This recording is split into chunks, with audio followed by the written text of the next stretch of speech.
to do something like this, to design a space where I could go, most likely by myself, and just spend some time alone thinking, in meditation, in prayer, in whatever you might want to do. So uh, the questions we're dealing with this morning are some of the uh, um, what, why, where, when, how uh, questions that we uh, uh, have in our mind as we go forward with this.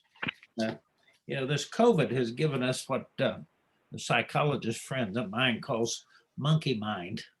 Um, we're under so much stress. We're always thinking about the virus, about some of us are thinking about whether or not we have a job or not. We're worried about our children, grandchildren. We're worried about political unrest in the country. If you watch international news in the evening, Mm. BBC or Deutsche Welle, one of those things, you also start worrying about international things. And there's probably never been a time when we need to control that monkey mind more than we do right now.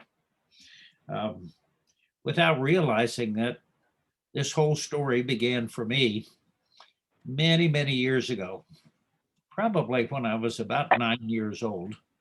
Uh, I grew up in central Indiana, and about a quarter mile from my house was a full square mile of forest, 640 acres.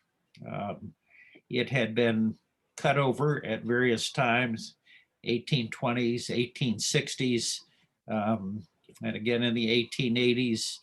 By the time I was growing up, it was a there were 75-year-old mature trees in that forest.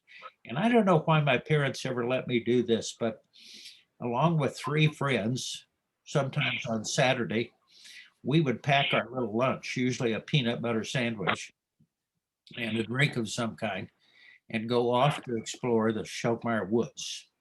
Uh, I remember when we started, we didn't go very far into the woods because we had, in our imagination, created huge panthers and bears uh, and, and other kinds of animals that were going to attack us.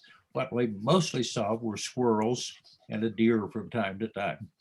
But that became a favorite place. And whether with my friends or whether by myself sometime, as I was going to, went on through high school and then eventually left home, I'd go to that woods simply to enjoy the solitude. All the problems would not necessarily disappear, but I could think about something else than all the problems that I happened to be dealing with at the time. Um, Unfortunately, that woods has become a 640-acre housing development these days, and no longer exists. Also, some of those wonderful trees are there. So um, I think that place of solitude most of us have found someplace. Well, the what of this morning, reasons you might want to design a meditation garden or a meditation space, is a place of serenity, a place just to escape sometimes, away from all the noise and din that's going on. Um, Especially maybe if you've had four children at home who haven't been in school and you're homeschooling, every once in a while, you really do need to escape. Uh, could be a place for meditation, a Thank you. place for prayer, a place for spiritual communion.